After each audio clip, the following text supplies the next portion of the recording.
Hey everybody, this is Johnny Zero. I wanted to do a quick tutorial video on the web browser game Dominus, and this tutorial is going to be on village placement. Okay, so a lot of new players have a problem in the beginning with what to do with their resources, if they should buy troops or if they should start off building villages, and where to put those villages. If you played for just a little bit, you realize immediately all your starting resources need to go towards building villages. Sometimes people will try to put villages around their castle in the beginning, which is very bad strategically and also just doesn't make any sense when you're trying to actually have your villages earn money. So right off the bat, you should try to take all your starting resources and find good village hexes, and you should definitely focus on building villages probably most of the first day of a new game. So where should you put them? Placing them near your castle is okay if you can find a good place to place them. Like this hex right here is a pretty good spot. You see, this guy got lucky. Captain Capsize had a double square right next to his castle. So what do I mean by double square? Well, and they're hexes, not squares.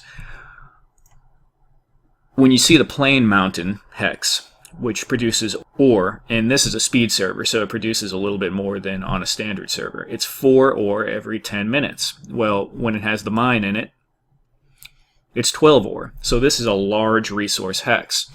Just like this is a large clay hex as opposed to a small clay hex.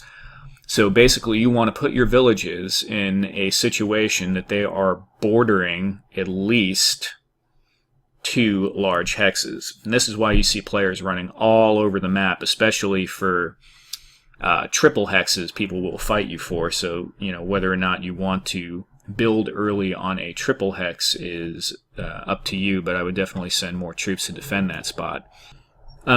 The other thing is a lot of newer players try to build all of their resource hexes, villages, right around their castle area. Look for all the closest double hexes. And that, while that can be good, it also makes you really easy to wipe out. I mean, if someone's coming to attack you, you don't want to have all your villages in a nice, neat line or in a really pretty circle around your castle. I mean, especially not if you're playing on the same server as Nikita, for instance. So you want to spread your villages out around the whole map. Like as you can see down here in the mini-map, mine are fairly spread out. Sometimes I put them in all corners. Also, this allows you to launch attacks from these outlying villages to pick up vassals that are showing up on the borders that would be, a very far journey from your primary castle.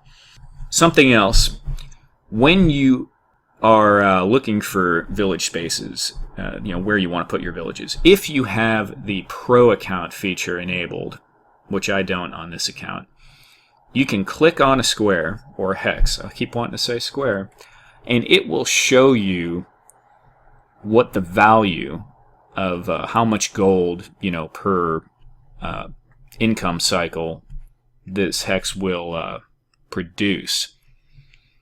Let me see if I can find one with a troop on it. If you don't have a pro account, what you would have to do is you would have to actually send a unit. And of course now, I think I have one dude who's like abandoned because the castle that he was guarding has been deleted. But I'm not going to be able to find him now, apparently. Nope. So what you would have to do now is you would have to send a unit to one of these hexes. And when you have a unit on there, maybe I'll have one on this other server. Yeah, like right here. This is not a pro account either. But if I click on this, I click this dude. A village here would collect 238 gold worth of resources per income cycle, which is every 10 minutes. And obviously this is not a very good hex. But let me see if I have a better one. Yeah, like this is bordering 2 large